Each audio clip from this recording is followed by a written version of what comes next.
प्राचीन समय की बात है जब एक आश्रम में गुरुदेव अपने शिष्य को शिक्षा देने के लिए काफी ज्यादा मान्य थे। वह गुरुदेव उन सभी को शिक्षा देकर देश के कल्याण के लिए भेज देते थे। एक दिन शाम के समय अपने 3 शिष्यों को अपने पास बुलाते हैं। जब वह तीनों शिष्य अपने गुरु के पास आते हैं और गुरुदेव से बोलते हैं कि हे गुरुदेव, क्या हम जान सकते हैं कि आज इस समय हमें बुलाने का कारण क्या है? क्या आज कोई नया पाठ पढ़ाने के लिए बुलाया है? तभी गुरुदेव बताते हैं, हे शिष्यों, आप सभी की शिक्षा आज संपूर्ण हो चुकी है। अब आपका समय आ गया है कि आप अपनी जिंदगी की एक नई पहचान बनाने का और साथ ही आपने जो शिक्षा प्राप्त की है उस शिक्षा को जन कल्याण के लिए लगाना। इतना कहने के बाद उन तीनों शिष्यों को सोने के लिए भेज देते हैं।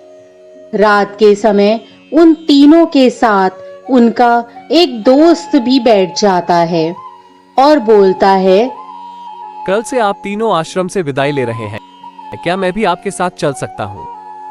अब एक ब्राह्मण पंडित शिष्य बोलता है, आपने अभी तक पूरी की शिक्षा प्राप्त नहीं की, इसलिए आप हमारे साथ नहीं आ सकते। उसके बाद उनका दोस्त बोलता है, आपने तो शिक्षा अच्छे से प्राप्त की है, आपके साथ रहूंगा तो मैं बहुत ही जल्दी आपसे शिक्षा ग्रहण कर लूंगा। तुम्हारे पास शिक्षा कम है, इसलिए जब हम आपको लेकर जाएंगे तो हमारी हंसी होगी, इसलिए तुम यहीं रहो। तब वह दोस्त बोलता है कि आप उनको ऐसे बोलना कि यह हमारा नौकर है। अब तो ठीक है, अब तो हमें ले चल सकते हो। अब तीनों ब्राह्मण उस दोस्त को भी अपने साथ लेकर सुबह जंगल की ओर निकल जाते हैं। जंगल में चलने के बाद उन तीनों ब्राह्मणों को भूख लगने लगती है। तब एक ब्राह्मण बोलता है, काफी समय हो गया चलते हुए, कुछ खाना खा लेना चाहिए।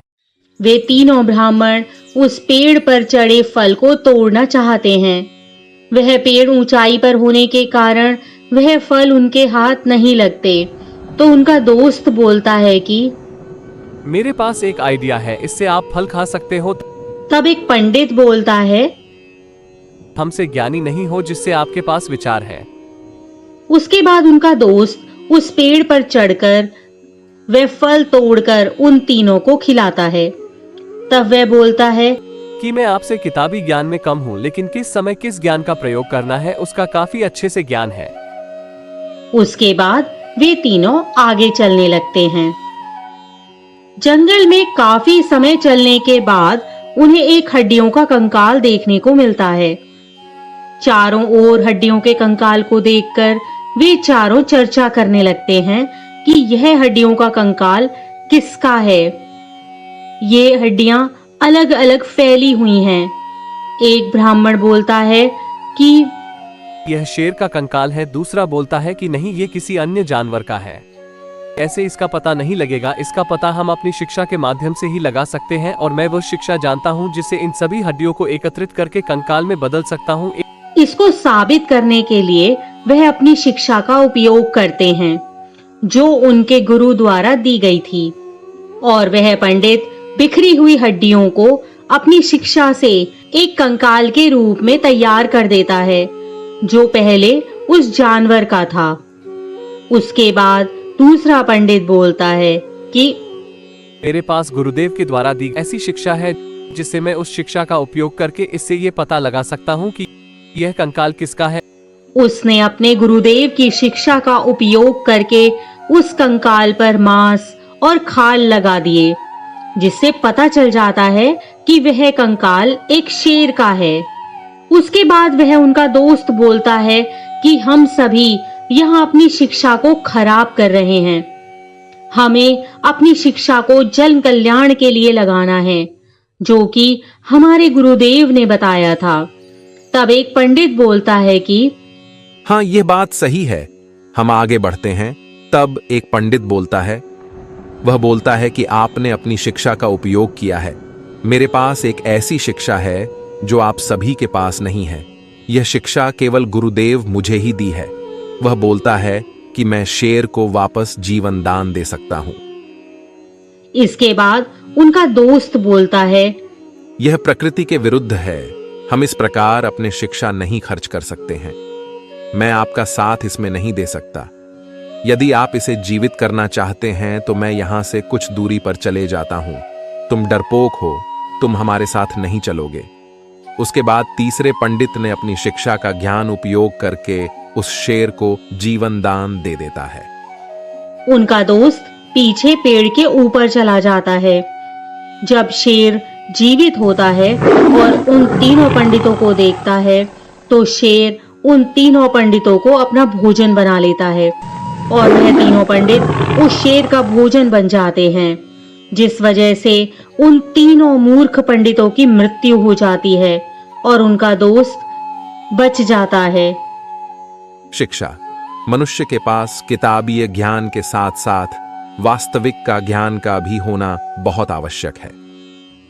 इसी प्रकार की अन्य व्रत एवं पौराणिक कथा कहानियों के लिए हमारे चैनल को सब्सक्राइब और शेयर करें ताकि आप भी दूसरों तक इन्हें पहुंचाकर धर्म लाभ प्राप्त कर सकें।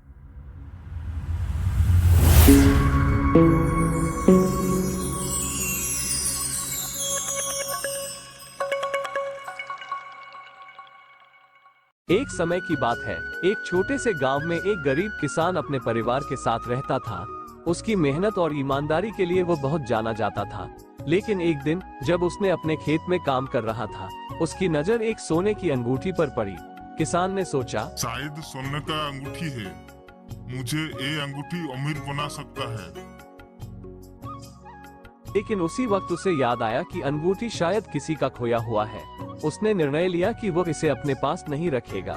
उसने गांव के चौराहे पर घोषणा की, अंगूठी का मालिक जो कोई भी है उसे वापस ले जा सकता कुछ है। समय बाद एक महिला आई और उसने कहा, यह मेरी अंगूठी है। किसान ने बिना किसी पूछे उसे अंगूठी लौटा दी। महिला ने कहा, तुमने मुझे बहुत खुश किया है, मैं तुम्हें इसके बदले कुछ दे सकती हूँ। किसान ने विनम्रता से मना कर दिया। उसने कहा, मेरी ईमानदारी मेरा सबसे बड़ा दौलत है। कुछ हफ्तों बाद किसान ने देखा कि गांव में एक बड़ा संकट आया है। सभी के पास खाने के लिए कुछ नहीं था, लेकिन किसान ने अपने खेत से अनाज बांटकर सबकी मदद की।